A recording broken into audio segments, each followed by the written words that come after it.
रामकृष्ण हरी मंडळी, श्री स्वामी समर्थ. यंदा मकर संक्रांत ही पिवळ्या रंगावर आलेली आहे. तर ही बाब सर्वांनाच माहीत असेल. तर यंदा मकर संक्रांत पिवळ्या रंगावर आली कारणाने आपण हळद वापरावी का किंवा सोन्याचे दागिने घालावेत का, यावर्षी आपण मकर संक्रांतीला कोणत्या रंगाचे कपडे वापरावे किंवा कोणत्या रंगाचे कपडे वापरू नये, यावर्षी संक्रांतीला आपण कोणत्या फुलांचा गजरा चुकून देखील वापरायचा नाही, शिवाय कोणता टिळा आपल्याला लावायचा नाही, या दिवशी काय खाऊ नये, या दिवशी काय करू नये, काय करावे, या दिवशी कोणते दागिने आपल्याला घालायचे नाहीत, शिवाय आपण शृंगार करत असताना कोणत्या रंगाच्या बांगड्या किंवा बांगड्या घालताना कोणते नियम पाळावेत, संक्रांत, किंक्रांत, भोगी, बोरन्हान अशी मकर संक्रांतीची संपूर्ण माहिती आजच्या व्हिडिओमध्ये मी तुम्हाला देणार आहे, जेणेकरून तुमच्या मनामध्ये कोणताही गैरसमज उरणार नाही. त्यासाठी व्हिडिओ शेवटपर्यंत पहा. चॅनलवर नवीन असाल, पहिल्यांदाच माझे व्हिडिओ पाहत असाल तर नक्की चॅनलला सबस्क्राईब करा. चला लगेच व्हिडिओला सुरुवात करूया.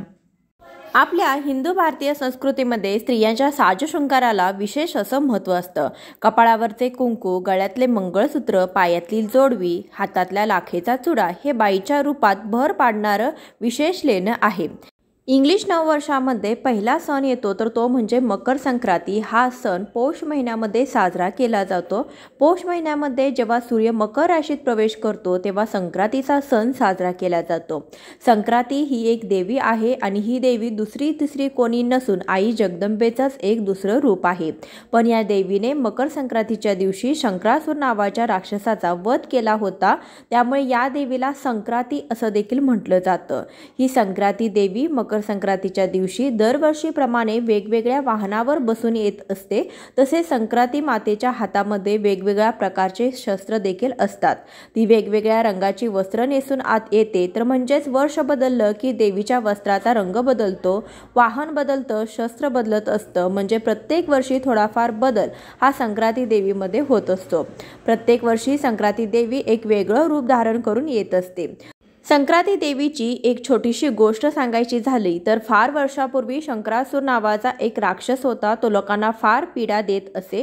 त्याला मारण्यासाठी देवीने संक्रांतीचे रूप घेतले आणि या संक्रांती देवीने शंकरासुराला ठार मारले आणि लोकांना सुखी केले. म्हणून सर्वांनी शक्यतो या दिवशी तिने घातलेल्या रंगाचे वस्त्र परिधान करू नये असं सांगितलं जातं. अशी त्यामागची एक छोटीशी धार्मिक कथा आहे. दरवर्षी पंचांगामध्ये संक्रांती देवीचे वर्णन केलेले असते. ती कोणत्या वाहनावरती आलेली आहे किंवा कोणत्या दिशेकडून आलेली आहे, कोणत्या दिशेकडे जात असते, असे संपूर्ण वर्णन हे प्रत्येक वर्षी आपल्याला पंचांगामध्ये बघायला मिळत असतं. संक्रांती देवीने कोणते वस्त्र परिधान केलेले आहे, देवीचं वाहन काय आहे, याला देखील फार महत्त्व असतं. हिंदू परंपरेनुसार संक्रांती देवीने ज्या रंगाचे वस्त्र परिधान केलेले असते तर त्या रंगाची साडी किंवा त्या रंगाचे वस्त्र, कपडे आपण या दिवशी परिधान करू नयेत असं सांगितलं जातं. तर ही पद्धत फार पूर्वीपासून चालत आलेली आहे. संक्रांत जवळ आली की प्रत्येक महिलांची चर्चा असते की यंदा संक्रांत नेमकी कशावर आलेली आहे आणि कोणता रंग आपल्याला यावर्षी पूर्णपणे वर्ज्य करायचा असतो. यंदा मंगळवार दिनांक 14 जानेवारी 2025 म्हणजे शके 1946 पौष कृष्ण 1 रोजी सकाळी 8:54 सूर्य मकर राशीत प्रवेश करीत आहे. मंगळवारी 14 जानेवारी 2025 रोजी सकाळी 8:54 पासून ते संध्याकाळी 4:54 संक्रांतीचा पुण्यकाळ आहे. सूर्याचे मकर संक्रमण बालव कारणावर होत असल्याने वाहन हे वाघ असून उपवाहन घोडा आहे. तिने पिवळ्या रंगाचे वस्त्र परिधान केलेले असून हातामध्ये गदा घेतलेली आहे. केशराचा टिळा लावलेला आहे. वयाने कुमारी असून बसलेली आहे. वासाकरता जाईचं फूल घेतलेले आहे. पायस भक्षण करीत आहे. सर्प जाती आहे. भूषणार्थ मोती धारण केला आहे. वार नाव व नक्षत्र नाव महोदरी असून सामुदायिक मुहूर्त 45 आहेत. पूर्वेकडून पश्चिमेस जात आहे व वायव्य दिशेस पाहत आहे. यंदा मकर संक्रांत ही पिवळ्या रंगावरती आलेली आहे. संक्रांती देवीने पिवळ्या रंगाचे वस्त्र परिधान केलेले आहे आणि ती वाघावर बसून येणार आहे. त्यामुळे यावर्षी संक्रांतीला पिवळ्या रंगाची साडी आपण चुकून देखील नेसायची नाही. आपल्या सर्वांनाच माहीत आहे की आपल्या हिंदू धर्मामध्ये पिवळा रंग हा किती शुभ मानला जातो. सर्व देवकार्यामध्ये हा रंग वापरला जातो. आपल्या हिंदू धर्मामध्ये पिवळ्या रंगाच्या कपड्यांना पितांबर असं देखील म्हटलं जातं. कोणत्याही प्रकारच्या मांगलिक कार्यामध्ये पिवळा रंग हा जास्त प्रमाणामध्ये वापरला जातो। तसेच पूजेमध्ये सुद्धा पिवळा रंग खूप शुभ मानला जातो। पिवळा रंग हा सूर्यदेव, मंगळ आणि बृहस्पती यांसारख्या ग्रहाचे प्रतिनिधित्व करतो। पिवळा रंग हा भगवान विष्णूंना देखील अतिप्रिय आहे। पिवळ्या रंगाचे वस्त्र परिधान केल्याने आपला गुरुग्रह हा मजबूत होत असतो। भगवान विष्णूंचा देखील आपल्याला आशीर्वाद प्राप्त होत असतो। तसेच सौभाग्यातील दुसरी महत्त्वाची गोष्ट म्हणजे हळदी कुंकू। त्यामधली हळद, ज्या हळदीला जेवढं महत्त्व आहे तर तेवढं महत्त्व पिवळ्या रंगाला आहे। त्यामुळे पिवळा रंग हा खूप शुभ मानला जातो। परंतु यावर्षी मकर संक्रांत जी आहे तर ती पिवळ्या रंगावरतीच आलेली आहे। त्यामुळे आपल्याला या दिवशी पिवळ्या रंगाची साडी चुकून देखील नेसायची नाही। पर त्याऐवजी तुम्ही हिरव्या रंगाची साडी नेसू शकता, कारण की हिरवा रंग हा सौभाग्याचा रंग मानला जातो। ज्यांची पहिली मकर संक्रांत आहे तर अशा मुलींनी देखील हिरव्या रंगाची साडी किंवा वस्त्र परिधान करण्याचा प्रयत्न करावा, कारण की नवीन लग्न झालेल्या मुलींसाठी जेव्हा लग्न होते तेव्हापासून ते प्रत्येक सणावाराला, याशिवाय साखरपुड्याला असो, लग्नात असो किंवा कोणत्याही सणावाराला अगदी डोहाळ जेवणापर्यंत आपण हिरव्या रंगाची साडी ही देत असतो। त्यासाठी हिरव्या रंगाची साडी शक्य असेल तर तुम्ही नेसू शकता। या व्यतिरिक्त तुम्ही लाल रंगाची, गुलाबी रंगाची, केशरी रंगाची साडी नेसू शकता। निळ्या जांभळ्या रंगाचे कपडे सुद्धा परिधान करू शकता। शिवाय तुम्ही या दिवशी काळ्या रंगाचे कपडे देखील परिधान करू शकता, कारण की मकर संक्रांत हा एकमेव सण असा आहे की या सणाला आपण आवर्जून काळ्या रंगाचे कपडे किंवा वस्त्र परिधान करत असतो। कारण की या रंगामध्ये किंवा डार्क कलरच्या रंगामध्ये उष्णता जास्त प्रमाणामध्ये शोषून घेण्याची शक्ती असते, कारण की संक्रांती हा सण पौष महिन्यामध्ये येत असतो आणि या महिन्यामध्ये थंडी ही भरपूर प्रमाणामध्ये असते। आणि संक्रांतीला आपण जर काळ्या रंगाचे कपडे परिधान केले तर नक्कीच आपले शरीर हे उबदार राहत असते। तर त्यासाठी काळ्या रंगाचे कपडे देखील तुम्ही परिधान करू शकता, परंतु पिवळा रंग हा आपल्याला यावर्षी पूर्णपणे वर्ज्य करायचा आहे। 14 जानेवारीला मकर संक्रांत आलेली आहे, तर या दिवशी आपल्याला पिवळ्या रंगाचे वस्त्र चुकून देखील परिधान करायचे नाही। तर बऱ्याच जणांना प्रश्न पडला असेल की यावर्षी पिवळ्या रंगावरती संक्रांत आली कारणाने आपण हळदी कुंकू लावावे का, तर हळद लावावी का, तर हळद ही पिवळ्या रंगाची असते तरी देखील आपण हळद लावू शकतो, कारण की देवीने केशराचा टिळा लावलेला आहे। त्यासाठी केशराचा जो टिळा आहे तर तो आपल्याला या दिवशी लावायचा नाही आणि आपण पिवळ्या रंगाची हळद वापरली तरी काहीही हरकत नाही। फक्त वस्त्रासाठी आपल्याला पिवळा रंग जो आहे तर तो वर्ज्य करायचा आहे। देवीने केशराचा टिळा लावलेला आहे, त्यासाठी केशराचा टिळा न लावता आपण हळद कुंकू हे वापरू शकतो। सणासुदीला आपण दागिने घालत असतो, कारण की दागिन्याशिवाय आपला कोणता साजशृंगार हा कंप्लीट होत नाही। तर सोन्याचे दागिने देखील पिवळ्या रंगाचे असतात। तर मकर संक्रांतीला सोन्याचे दागिने घालावे का असा प्रश्न देखील बरेच जण विचारतात। तर दागिने तुम्ही घालू शकता, कारण की हळदीचा दागिन्यांचा हे कलर जरी पिवळा असला तरी देखील फक्त आपल्याला वस्त्राचा जो रंग आहे तर तो पिवळा आपल्याला वर्ज्य करायचा आहे। सोन्याचे दागिने, हळद तुम्ही वापरू शकता। यावर्षी मकर संक्रांतीला संक्रांती देवीने मोती धारण केलेला आहे, त्यासाठी तुम्ही मोत्याचे दागिने जे आहे तर ते दागिने वापरायचे नाहीत। या व्यतिरिक्त तुम्ही सोन्याचे दागिने वापरू शकता। यावर्षी संक्रांती देवीने वासाकरता जाईचं फूल घेतलेलं आहे, त्यासाठी आपल्याला जाईच्या फुलांचा गजरा हा अजिबात घालायचा नाही। या व्यतिरिक्त तुम्ही गुलाब, शेवंती, मोगरा, आबोली अशा फुलांचा गजरा घातला तर काहीही हरकत नाही। फक्त आपल्याला जाईच्या फुलांचा गजरा हा वर्ज्य करायचा आहे। हातामध्ये बांगड्या घालत असताना आपण यावर्षी जेव्हा मकर संक्रांतीला बांगड्या घालू तेव्हा पिवळ्या रंगाच्या बांगड्या आपल्याला घालायच्या नाहीत। या व्यतिरिक्त तुम्ही हिरव्या काचेच्या बांगड्या ह्या आवर्जून घाला। मकर संक्रांतीला बांगड्या घालत असताना हिरव्या काचेच्या बांगड्यासोबत लाखेची बांगडी, लाखेचा चुडा घालण्याला देखील अनन्यसाधारण असं महत्त्व आहे।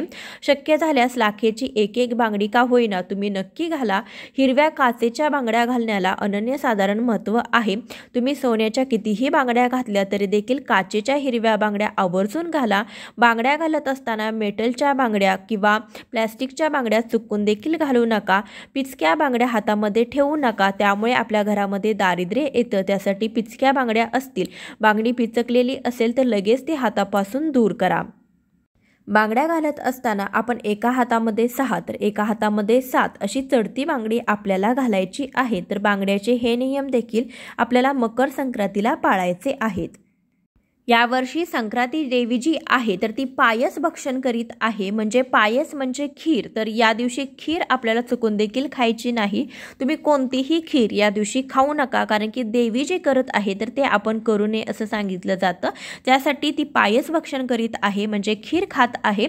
त्यासाठी या दिवशी आपल्याला खीर घरामध्ये बनवायची नाही किंवा घरामध्ये आपल्याला खीर जी आहे तर ती खायची देखील नाही. थोडक्यात काय तर मकर संक्रांतीला आपल्याला पिवळ्या रंगाचे वस्त्र घालायचं नाही. या व्यतिरिक्त इतर रंगाचे व काळ्या रंगाचे वस्त्र परिधान करू शकता, हळद वापरू शकता, सोन्याचे दागिने वापरू शकता, परंतु आपल्याला केशराचा टिळा लावायचा नाही किंवा मोत्याचे दागिने घालायचे नाहीत. बांगड्या घालत असताना आपल्याला पिवळ्या रंगाच्या बांगड्या किंवा मेटलच्या प्लॅस्टिकच्या बांगड्या घालायच्या नाहीत. या व्यतिरिक्त तुम्ही इतर बांगड्या घालू शकता. गजरा घालत असताना जाईच्या फुलाचा गजरा वापरायचा नाही. मकर संक्रांतीच्या दिवशी दात घासणे, कठोर बोलणे, वृक्ष गवत तोडणे, गाई म्हशींची धार काढणे, कामविषयक सेवन करणे ही कामे करू नये. या दिवशी मोठ्यांचा अपमान होईल अशी कार्य आपल्याला चुकून देखील करायचे नाहीत. या दिवशी आपल्या घरामध्ये मांसाहार चुकून देखील बनता कामा नये. या दिवशी कांदा लसूण देखील वर्ज केला जातो.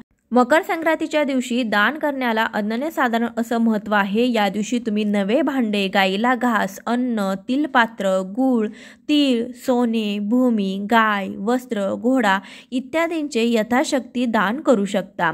संक्रांतीचं फल या दिवशी काय आहे तर यावर्षी संक्रांतीने ज्या वस्तू परिधान केलेल्या आहेत तर त्या वस्तू महाग होतील व संक्रांती जेथून आलेली आहे तेथील जनतेला सुख प्राप्त होईल. मंगळवार 14 जानेवारीला संक्रांत हा सण साजरा केला जाईल, तर बुधवार 15 जानेवारी रोजी करीदिन म्हणजे किंक्रात हा सण साजरा केला जाईल. फार वर्षापूर्वी शंकरासुर नावाचा एक राक्षस होता. तो लोकांना फार पीडा देईल. त्याला मारण्यासाठी देवीने संक्रांतीचे रूप घेतले आणि या संक्रांती देवीने शंकरासुराला ठार केले आणि लोकांना सुखी केले. संक्रांती देवीने मकर संक्रांतीच्या दुसऱ्या दिवशी किंक्रासुर नावाच्या राक्षसाला ठार मारले आणि त्याच्या चाचातून प्रजेला मुक्त केले. म्हणून हा दिवस किंक्रात म्हणून साजरा केला जातो, पाळला जातो. पंचांगामध्ये हा सण करीदिन म्हणून देखील ओळखला जातो. हा दिवस शुभ कार्याला घेतला जात नाही. या दिवशी कोणतेही शुभ कार्य केले जात नाही.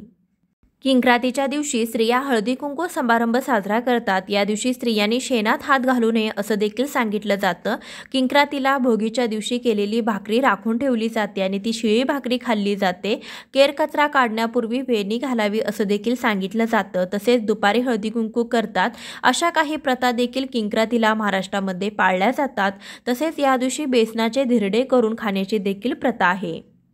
किंक्रातीच्या दिवशी चांगल्या कामाची सुरुवात करू नये, लांबचा प्रवास करू नये, देवाची पूजा करून गोडाधडाचा किंवा गुळाचा नैवेद्य अर्पण करावा, घरामध्ये वादविवाद करू नये, मन शांत ठेवावे, शांत चित्त ठेवून सर्वांशी आदराने वागावे, कुलदैवताचं व देवाचं पूजन तसेच नामस्मरण करावे, नामजप करावा.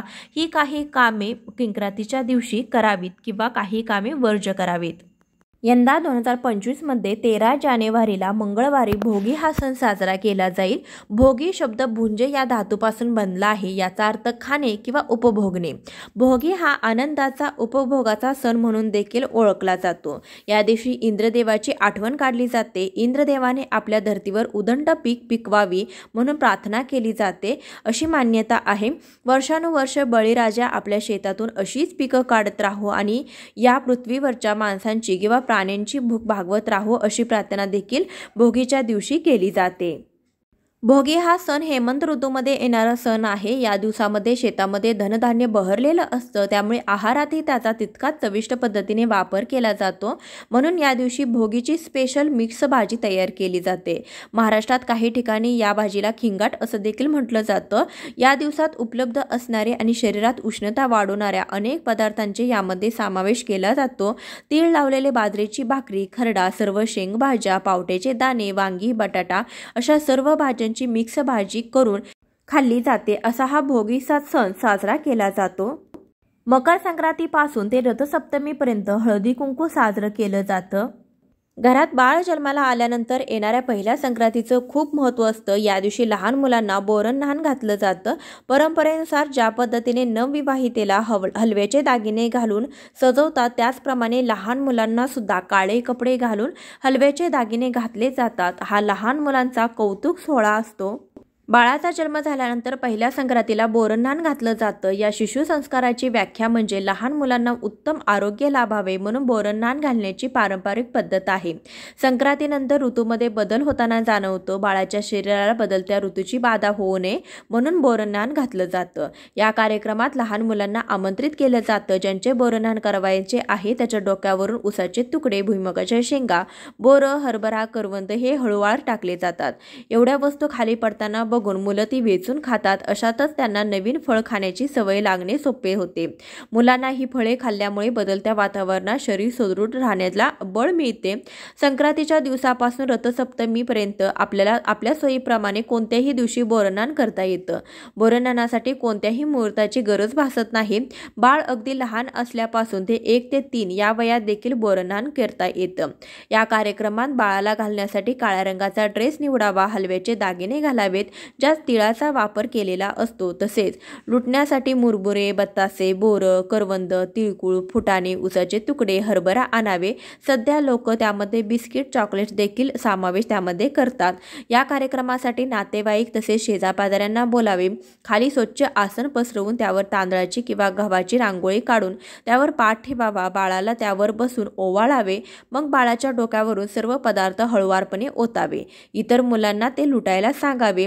बोरन्हाण का करायचं याच्या संदर्भात अशी आख्यायिका आहे की करी नावाचा एक राक्षस होता।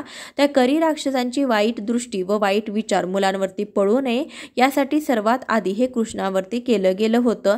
नंतर ही प्रथा पडली आणि तेव्हापासून बोरन्हाण जे आहे तर ते केलं जातं। लहान मुले ही कृष्णाचे स्वरूपच आहे आणि त्यांच्यावरती करी राक्षसांचे वाईट विचार दृष्टी पडू नये असं म्हणून लहान मुलांवरती बोरन्हाण केलं जातं।